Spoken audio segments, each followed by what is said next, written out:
ছাত্ৰ ছাত্ৰীসকল আজি মই তোমালোকৰ চতুৰ্থ শ্ৰেণীৰ অৰ্থাৎ ক্লাছ 4ৰ অংকুৰণ পাঠ্যপুথিৰ 11 নং পাঠত থকা ব্ৰহ্মপুত্ৰ নামৰ এই পাঠটোৰ ক্ৰিয়াকলাপসমূহক সমাধান কৰি দিম।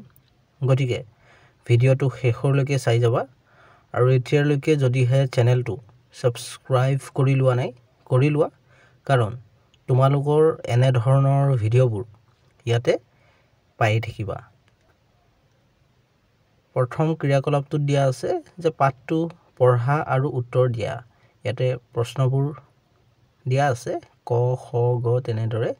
কটো দিয়া আছে অসমৰ প্ৰধান নদীখনৰ নাম কি? ইয়াৰ উত্তৰ তোমালোকে লিখিবা ব্ৰহ্মপুত্ৰ। খটো দিয়া আছিল এই নদীখনক নদ বুলি কোৱাৰ কাৰণ কি? ইয়াৰ উত্তৰ তোমালোকে লিখিবা পুৰণি আখ্যান মতে ব্ৰহ্মপুত্ৰ ব্ৰহ্মাৰ পুত্ৰ। ব্ৰহ্মাৰ পুত্ৰ হোৱাৰ বাবে এই নদীক নদ বুলিও কোৱা হয়। গটো দিয়া আছিল ব্ৰহ্মপুত্ৰ নদীখন ক'ৰ পৰা ওলাইছে? ইয়াৰ উত্তৰ তোমালোকে লিখিবা ব্ৰহ্মপুত্ৰ হিমালয় পৰ্বতৰ মানস সৰোবৰৰ পৰা ওলাইছে।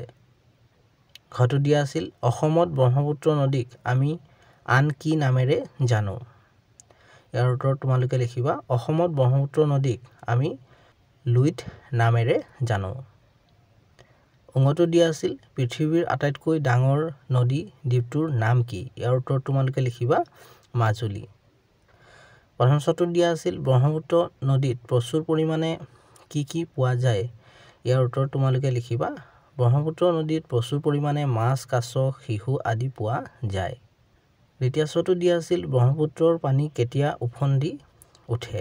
ইয়াৰ উত্তৰ তোমালোকে লিখিবা বাৰিষা কালত হোৱা ধাৰাসাৰ বৰষুণৰ ফলত ব্ৰহ্মপুত্ৰৰ পানী উফন্দি উঠে। তাৰ পাছৰ ক্ৰিয়াকলাপটো দিয়া আছিল যে উত্তৰ লিখা। ইয়াত ক খ গ তেনেকৈ তিনিটা প্ৰশ্ন দিয়া আছিল। কটো দিয়া আছিল ব্ৰহ্মপুত্ৰ নদীৰ উপনৈবোৰৰ নাম লিখা। ইয়াৰ উত্তৰ তোমালোকে লিখিবা সোৱণশিৰি, কপিলী, দিচাং, দিখৌ, দিহিং, দিবাং, ভোগদৈ, ধনশিৰি, ভৰলী, পাগলাদিয়া, মানাহ আদি। তো এইবোৰ হ'ল ব্ৰহ্মপুত্ৰ নদীৰ উপনৈ। খটো দিয়া আছিল ব্ৰহ্মপুত্ৰ নদীৰ পাৰত গঢ়ি উঠা তিনিখন নগৰৰ নাম লিখা। ইয়াৰ উত্তৰ তোমালোকে লিখিবা গুৱাহাটী, তেজপুৰ, ডিব্ৰুগড়। গটো দিয়া আছিল ব্ৰহ্মপুত্ৰ নদীৰ ওপৰত থকা দলং তিনিখনৰ নাম লিখা। ইয়াৰ উত্তৰ তোমালোকে লিখিবা শৰাইঘাট দলং, কলীয়াভোমোৰা দলং আৰু নৰনাৰায়ণ সেতু। তাৰ পাছৰ ক্ৰিয়াকলাপটো দিয়া আছিল ব্ৰহ্মপুত্ৰক কেন্দ্ৰ কৰি আমাৰ সভ্যতা সংস্কৃতি কেনেকৈ গঢ় লৈ উঠিছে লিখা। তো মই ইয়াতে লিখিয়ে দিছোঁ ইয়াৰ উত্তৰটো, তোমালোকে ভিডিঅ'টো ৰখাই এইবোৰ লিখি ল'বা। তাৰ পাছৰ ক্ৰিয়াকলাপটোত দিয়া আছে যে শব্দ সম্ভাৰ বা অভিধান চাই অৰ্থ লিখা। তো আমি শব্দ সম্ভাৰ বা অভিধান চাই এই তলত দিয়া শব্দবোৰৰ অৰ্থবোৰ লিখিব লাগে। ইয়াত শব্দবোৰ দিয়া আছিল ধাৰাসাৰ, পৰিবহণ, নদীমাতৃক, সভ্যতা এনেদৰে। ইয়াৰ অৰ্থবোৰ মই লিখি দিছোঁ, তোমালোকে ভিডিঅ'টো ৰখাই লিখি ল'ব পাৰিবা। তাৰ পাছৰ ক্ৰিয়াকলাপটোত দিয়া আছিল যুক্তাক্ষৰবোৰেৰে একোটাকৈ শব্দ গঠন কৰা।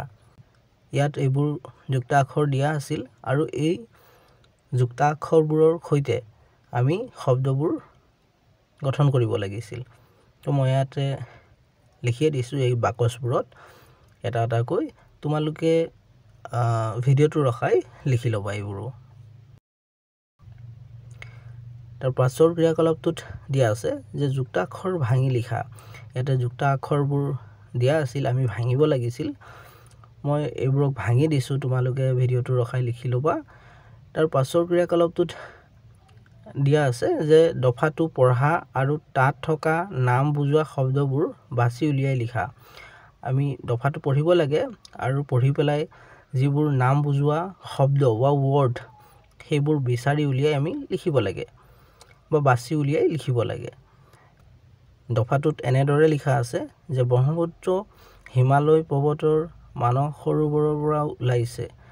ই বিভিন্ন ঠাইৰ মাজেৰে বৈ আহোঁতে বিভিন্ন নাম লৈছে অসমত ইয়াক লুইত নামেৰেও জনা যায় তো ইয়াত আমি যদি চাওঁ নাম বুজোৱা শব্দবোৰ তেতিয়া হ'ব ব্ৰহ্মপুত্ৰ এটো ব্ৰহ্মপুত্ৰ নদীক বুজাইছে নদীৰ নামক বুজাইছে হিমালয় হিমালয় পৰ্বতৰ নামক বুজাইছে পৰ্বত পৰ্বতৰ এটো এটা নামকে বুজাইছে মানস এটো নামকে বুজাইছে তেনেকৈ মই ইয়াতে লিখি দিছো তোমালোকে ভিডিওটো ৰখাই লিখি লবা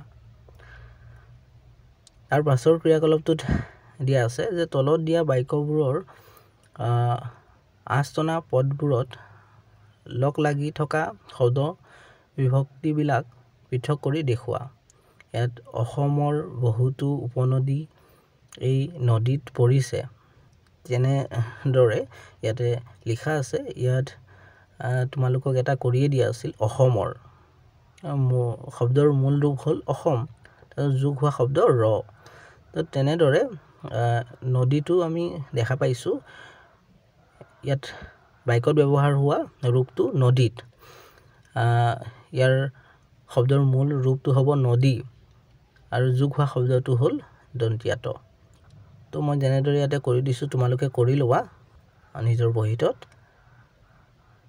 তাৰ পাছৰ ক্ৰিয়াকলাপটোত দিয়া আছে যে নদীক কেন্দ্ৰ কৰি গঢ়ি উঠা ব্যৱসায় জীৱিকাৰ নাম লিখা তো ইয়াৰ উত্তৰ তোমালোকে লিখিবা মাছমৰীয়া নাৱৰীয়া ঘাটুৱাল ফেৰী চালক পানীভৰি মহলদাৰ আদি তেনেদৰে তাৰ পাছৰ ক্ৰিয়াকলাপটোত দিয়া আছে যে মাজুলীৰ বিষয়ে চমুকৈ লিখা তো ইয়াৰ উত্তৰটো আমি ইয়াৰ পৰা লিখিব পাৰো মই যিবোৰ ইয়াতে কাটি দিছো এইবোৰ নিলিখিবা তোমালোকে ইয়াৰ পৰা ইয়ালৈকে লিখিবা তো ইয়াৰ উত্তৰটো হৈ যাব ইয়াত যেনেদৰে লিখা আছে ঠিক তেনেদৰে লিখিলে হ'ল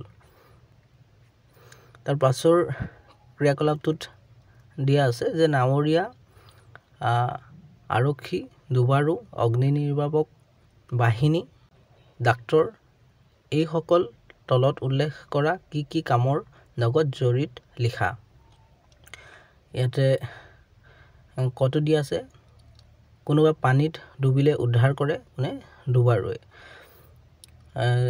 জুই লাগিলে নুমাত সহায় কৰে অগ্নি নিৰ্বাপক বাহিনীয়ে নদী ইপাৰ সিপাৰ কৰোৱাই নাৱৰীয়ে তো তেনেদৰে মই ইয়াতে লিখিয়ে দিছো তোমালোকে ভিডিওটো ৰাখি এবোৰ লিখি লবা ছাত্ৰ ছাত্ৰীসকল ভিডিওটো ইয়াৰলৈকে আছিল তোমালোকৰ অংকুৰণ পাঠ্যপুথিৰ অন্য পাঠবোৰৰ ক্ৰিয়াকলাপসমূহৰ ভিডিওবোৰৰ লিংকবোৰ এই ভিডিওটোৰ তলতে পাই যাবা ইয়াতে ক্লিক কৰি চাই ল'ব পাৰিবা আৰু এতিয়ালৈকে যদিহে চেনেলটো সাবস্ক্ৰাইব কৰি লোৱা নাই কৰি লোৱা কাৰণ তোমালোকৰ এনে ধৰণৰ ভিডিওবোৰ ইয়াতে পাই থাকিবা